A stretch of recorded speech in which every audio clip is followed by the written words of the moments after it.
ఎవరికి చెప్పుకోలేకపోతున్నారు అధ్యక్ష. నేను చెప్తున్నాను సామాన్యుల వశం. ఇంకా రెండోది అధ్యక్ష,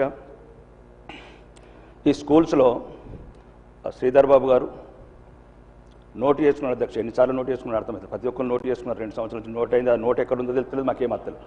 మేమేమన్నాం అధ్యక్ష, ఆ రోజు మొత్తం స్కూళ్ళతో సహా చెప్పాను అధ్యక్ష.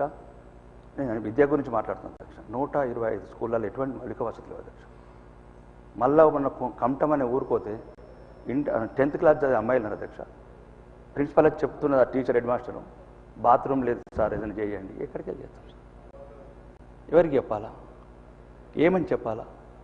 చెప్పండి. ఇదే అయిపోయాయి. మాకున్నదే 4-5 రోజులు పెట్టినరు.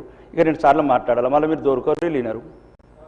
అప్పుడేమో నోటు చేసుకున్నాడు, నోటెడ్ అన్నాడు, 20 కోట్లు. మీరు ప్రత్యేక కమిటీని పంపించారు అధ్యక్ష. రాగండి, ఇంటిగ్రేటెడ్ సంగతి తర్వాత చెప్తుండే. రాగండి అధ్యక్ష. అదొకటి. మౌలిక వసతులు ఇంతకుముందు శ్రీధర్ బాబు గారు అండ్ ఒకసారి కోమటిరెడ్డి వెంకయ్య గారు నోటెడ్ చేసుకున్న అధ్యక్ష. 2 సంవత్సరాలు నోటెడ్ ఫైల్ ఎక్కడ ఉన్నదో వెతుకుమనండి అధ్యక్ష. కొద్దిగా డబ్బులు కేటాయించమనండి. అట్లనే మా దగ్గర ప్రత్యేకంగా అధ్యక్ష ఈ కొన్ని ఇళ్ళు మొన్న 3500 ఇచ్చారు అధ్యక్ష. కొద్ది వరకు సరిపోయినాయి అధ్యక్ష. కొన్ని ఊర్లలో ఏంటంటే ఇంతకుముందు ఉన్న టీఆర్ఎస్ ప్రభుత్వం కావచ్చు, టీడీపీ కావచ్చు, కాంగ్రెస్ కావచ్చు, ఇళ్ల స్థలాలు ఇచ్చారు కానీ పట్టాలు ఇవ్వలేదు అధ్యక్ష. మదనపల్లి, గంగడ్డ అన్నాడు కూడా ఇట్లాంటి విలేజ్లలో, గాదెపల్లి విలేజ్లలో వాళ్ళు ఏమంటున్నారంటే అది పట్టాస్ కన్నా ఇందిరమ్మ స్కీములో అర్హులం అవుతామని. కాబట్టి దయచేసి కలెక్టర్ గారికి మీ ద్వారా మంత్రికి చెప్పడం ఏంటంటే కలెక్టర్లకు ఆర్డర్స్ ఇచ్చి ఎక్కడైతే 10-15 సంవత్సరాల కింద ప్లాట్లు ఇచ్చి వాళ్ళకి పట్టాలు ఇవ్వలేదో పట్టాలు ఇస్తే వాళ్ళకు కూడా ఒక గూడు వస్తుంది అధ్యక్ష. అందుగురించి అదొకటి మీ ద్వారా తీసుకెళ్తున్నాను. ఇంకా మా ప్రాంతంలో అధ్యక్ష చాలా విలేజ్లలో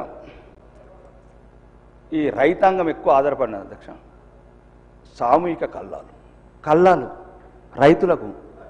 నేను ఫ్యూచర్ సిటీ గురించి మాట్లాడలేదు అధ్యక్ష. 5 లక్షల కోట్ల పెట్టుబడుల గురించి మాట్లాడలేదు.